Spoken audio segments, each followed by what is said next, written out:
Assalamualaikum warahmatullahi wabarakatuh.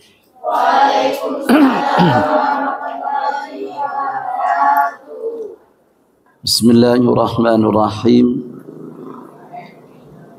Alhamdulillahirabbil alamin. Wa bihi nasta'inu ala umurid dunya waddin.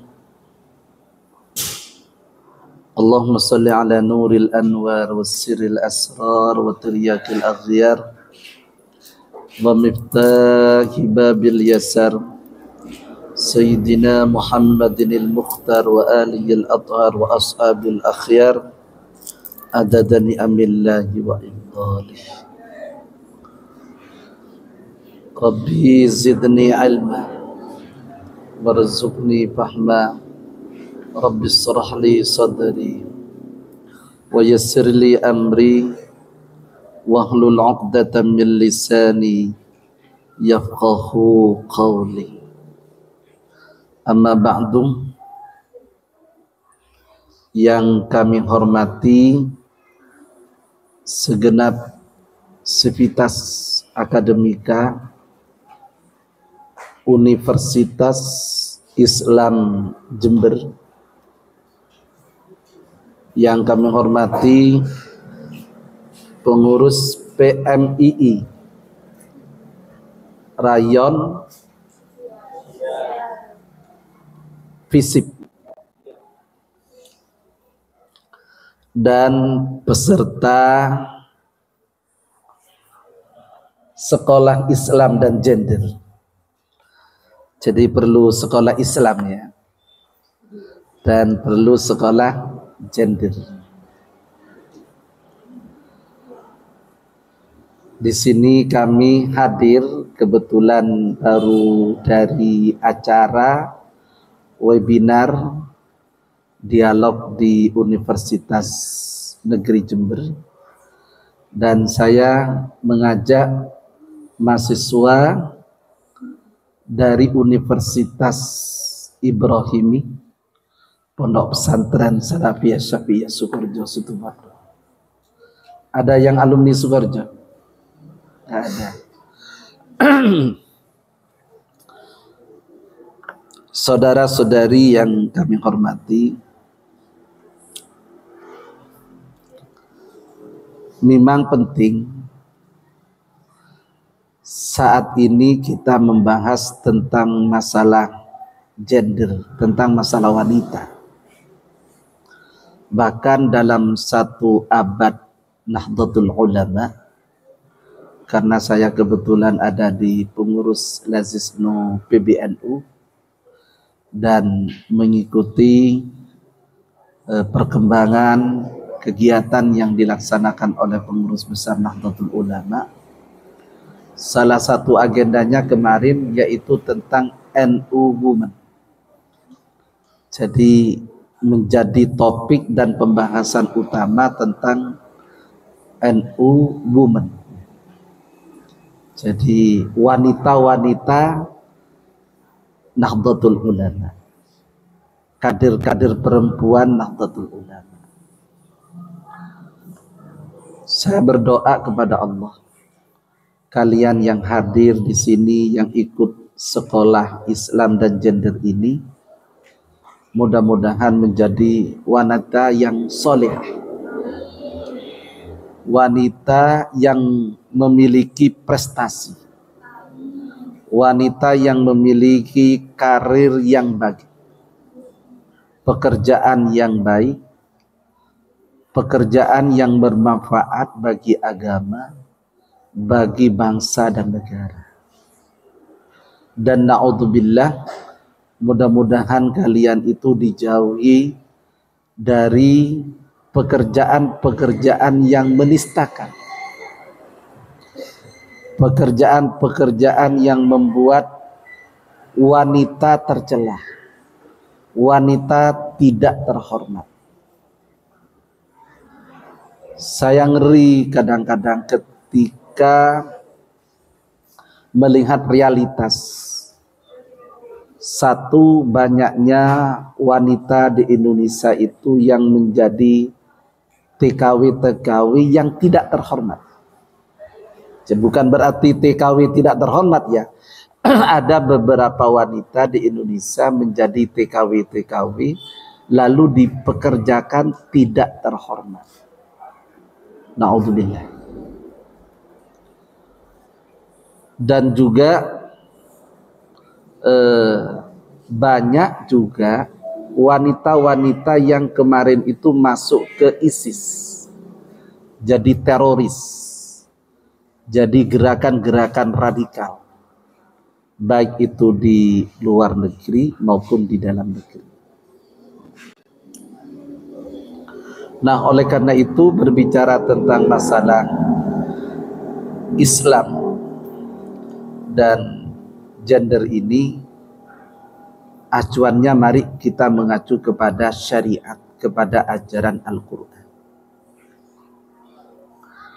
Kalau kita mengacu kepada ajaran syariat Islam, wanita itu bisa dipandang dari sisi insaniyah, bisa dipandang dari sisi akrabiyah, bisa dipandang dari sisi afdaliyah, ya.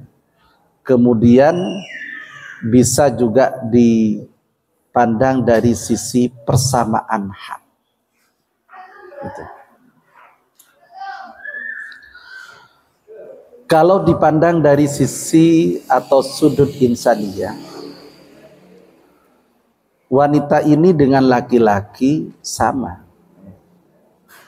Jadi wanita itu manusia, laki-laki itu juga manusia. Jadi enggak ada bedanya. Laki perempuan itu sama. Kalau dari sisi sudut insaniyah. Dan itu dalilnya di dalam Al-Quran sangat jelas. Ya ayyuhan nas ittaqullaha rabbakum alladzi khalaqakum min nafsin wahidah wa khalaqa minha zawjaha wa batha minhuma rijalan katsiran wa nisaa wattaqullaha alladzi tasaaluna bihi wal arham innallaha kana 'alaikum raqib. Jadi kalau dari sisi insania, kemanusiaan laki-laki dan perempuan adalah setara. Laki-laki tidak lebih manusia dari perempuan, dan perempuan juga tidak lebih manusia dari laki-laki. Itu sama. Makanya perempuan ini jangan sampai merasa bahwa ada perbedaan jauh antara laki-laki dengan perempuan. Sama-sama manusia. Dan inilah yang diperjuangkan oleh baginda Nabi Muhammad SAW. Ketika di masa-masa jahiliyah, seorang wanita itu tidak terhormat. Bahkan sangat banyak wanita ketika lahir dibunuh, wanita dijadikan budak, wanita itu dijadikan objek hawa nafsu dan lain sebagainya. Nah, padahal wanita ini adalah manusia yang mulia. Salah satu makhluk Allah yang ada di muka bumi dan mulia itu adalah manusia. Sehingga tidak boleh orang memiliki persepsi bahwa lebih mulia laki-laki atau lebih mulia perempuan. Enggak sama. Sama, di dalam konteks insaniyah itu sama. Kalau dari sudut insaniyah. Yang kedua, kalau dari sudut akramiyah, kemuliaan, ya istilahnya kemuliaan seseorang.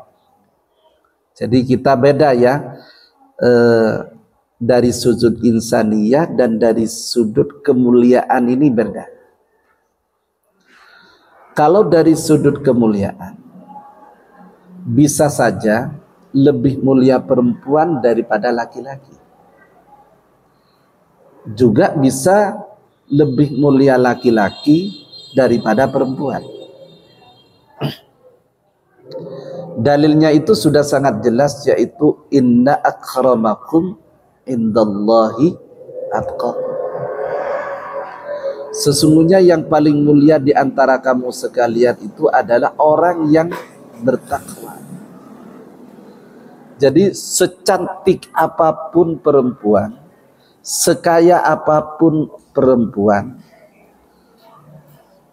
setinggi apapun ilmu perempuan, tapi ternyata perempuan itu tidak bertakwa kepada Allah, dalam arti tidak mengamalkan syariat Allah dengan baik,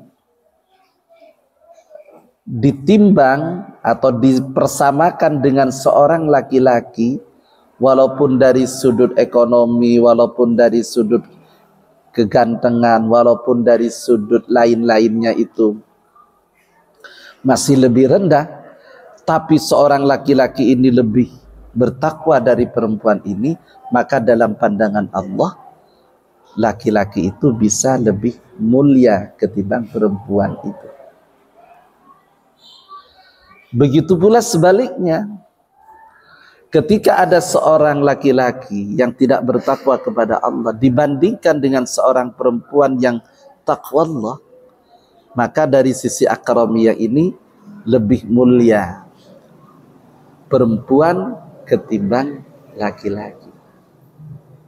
Jadi dari sudut akramiyah itu laki-laki dan perempuan bisa berbeda. Ini yang harus dipahami oleh kalian, bahwa kita hidup ini dari sudut pandang akramiyah itu bisa berbeda. Dari sisi insaniyahnya tadi bisa sama, tapi dari sisi akramiyahnya itu bisa berbeda. Saudara-saudari yang kami hormati, sedangkan dari sisi afdaliyah, nah dari sisi keutamaan, bisa saja lebih utama laki-laki, bisa saja lebih utama perempuan. Misalnya lebih utama perempuan ketimbang laki-laki kalau dari sudut pandang hadanah, dari sudut pandang memelihara anak, menyusui anak. Kan tidak mungkin seorang laki-laki itu nyusui anak, punya anak umpamanya perempuan. Ya banyaklah sekarang perempuan-perempuan lahir lalu anaknya itu dibuang atau ditinggal, suaminya disuruh ngurus dan lain sebagainya.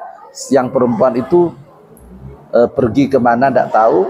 Akhirnya yang menjadi hadanah itu, yang menyusui itu laki-laki. Ini nggak bisa. Jadi kalau dari sudut pandang hadanah, memelihara anak sejak kecil, menyusui, ya afdaliyah perempuan. Lebih utama perempuan dari sisi afdaliyahnya. Ini yang harus kalian mengerti, kalian pahami, bahwa walaupun ada emansipasi wanita, ada feminisme, jangan sampai emansipasi wanita atau feminisme ini lalu tidak memperhatikan sisi afdaliyah seorang perempuan untuk mengasuh seorang anak. Dia bisa menjadi orang yang berdosa di hadapan Allah ketika istilahnya anaknya tidak dirumat, anaknya terbengkalai, ya. Istilahnya anaknya tidak dirawat dengan baik. Ini dari sisi afdaliyah. Tapi bisa juga lebih utama laki-laki ketimbang perempuan dari sisi pemimpin keluarga. Jadi kalau dalam konteks kepemimpinan keluarga itu laki-laki. Jadi kalaupun sampean itu misalnya sudah jadi profesor doktor, lalu punya suami yang hanya SAG atau punya suami yang S1. Tapi dalam konteks keluarga jangan. Seorang istri tetap harus mentaati suaminya dan pemimpin di dalam keluarga itu adalah seorang suami. Supaya keluarganya itu sakinah. Karena sudah jelas itu aturan Al-Quran. Ar-rijal qawwamuna 'alan nisa. Nah, konteks ar-rijalu qawwamuna 'alan nisa ini jangan dihubungkan kepada konteks yang lain. Ini ayat yang berhubungan dengan keluarga. Bahwa laki-laki itu adalah pemimpin perempuan dalam konteks keluarga.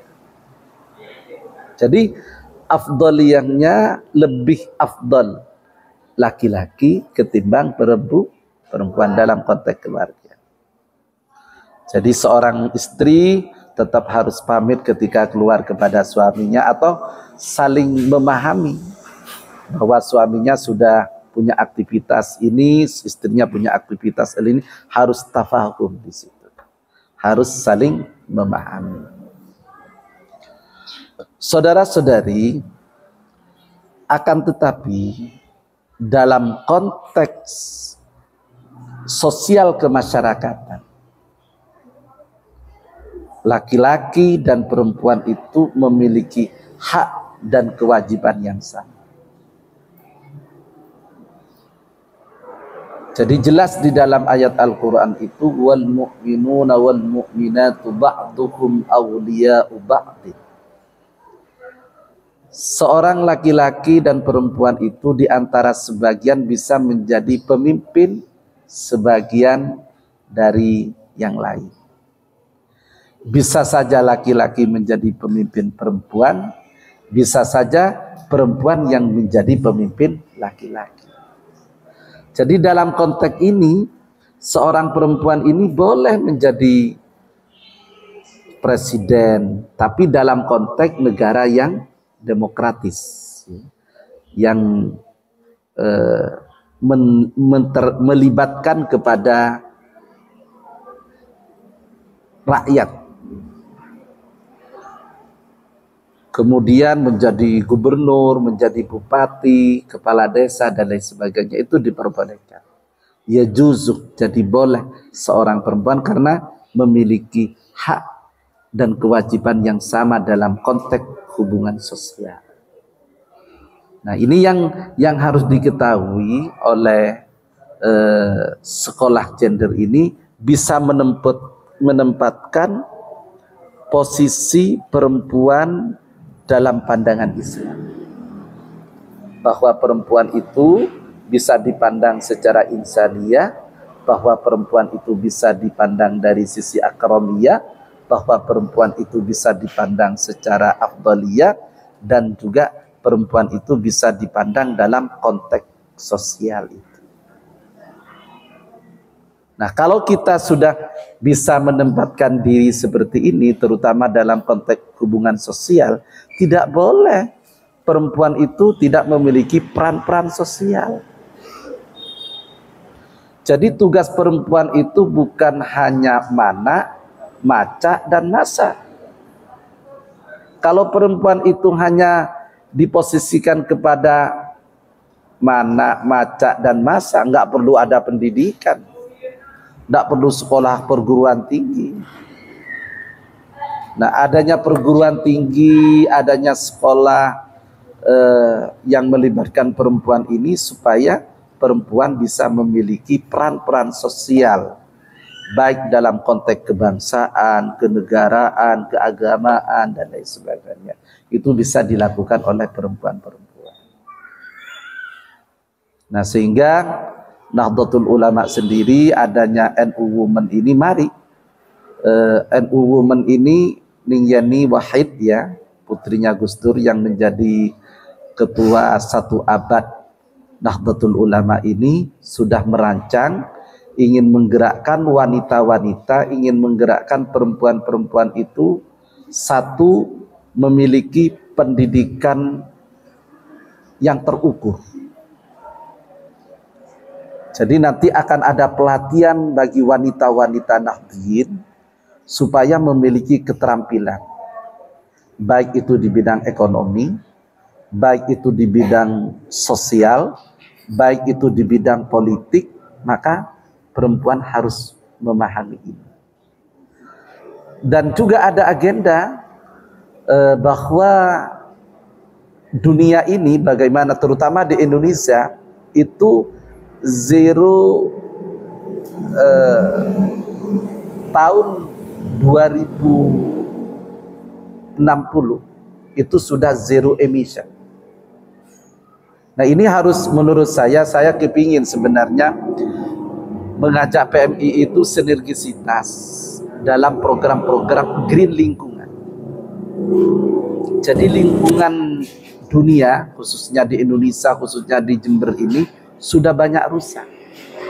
Kenapa kok terjadi banjir? Kenapa kok terjadi gempa? Kenapa kok terjadi longsor? Kenapa kok ada puting beliung? Kenapa kok ada likuifaksi dan lain sebagainya? Bencana-bencana alam ini. Karena manusianya sudah tidak memperhatikan kepada lingkungan. Sehingga mutu Nahdlatul Ulama itu bagaimana bisa merawat jagat dan membangun peradaban. Jadi merawat jagat, ayo perempuan-perempuan itu harus merawat jagat ini, merawat alam ini, merawat lingkungan ini bersama-sama. Jadi kalian selaku aktivis, saya sarankan kepada PMI ini, ayo green lingkungan ini digarap. Green lingkungan itu bukan hanya menanam pohon. Bagaimana bakti sosial bersih-bersih sungai. Sampean coba lihat, sungai itu tumpukan sampahnya luar biasa. Dan sampean lihat di lereng-lereng gunung itu yang sudah ditanami dengan tanaman-tanaman yang produktif, tapi bukan ditanami dengan pohon-pohon yang keras. Nah, belum lagi kita memanfaatkan tentang sampah. Belum kita berbicara tentang emission. Belum kita berbicara tentang sampah plastik. Nah, disitulah mahasiswa ini harus belajar. Belajar bagaimana perempuan-perempuan itu ikut andil di dalam zero emission di tahun 2060 ini. Saya terus terang saja, saya terus terang hari ini, saya sebenarnya ada jadwal di Jakarta, ada program Green Pesantren. Saya dapat proyek 1,5 miliar. Jadi kecil itu proyek 1,5 miliar itu. Kita mengadakan Green Pesantren dan ini sudah melakukan asesmen dan hari ini dilaksanakan workshop di Jakarta.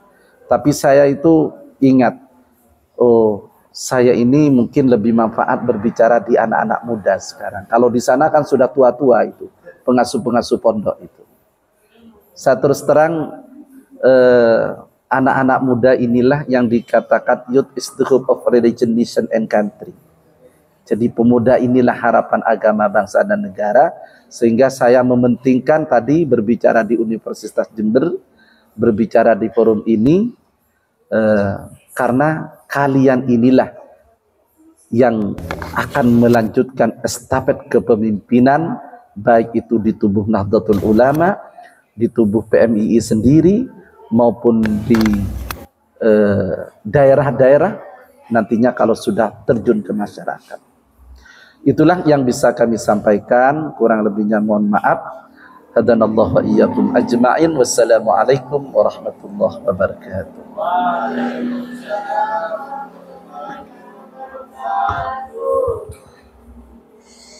Baik, untuk selanjutnya dari apa yang telah disampaikan Komandan Barusan, mungkin ada yang belum jelas dan ingin ditanyakan, kami persilahkan kepada peserta.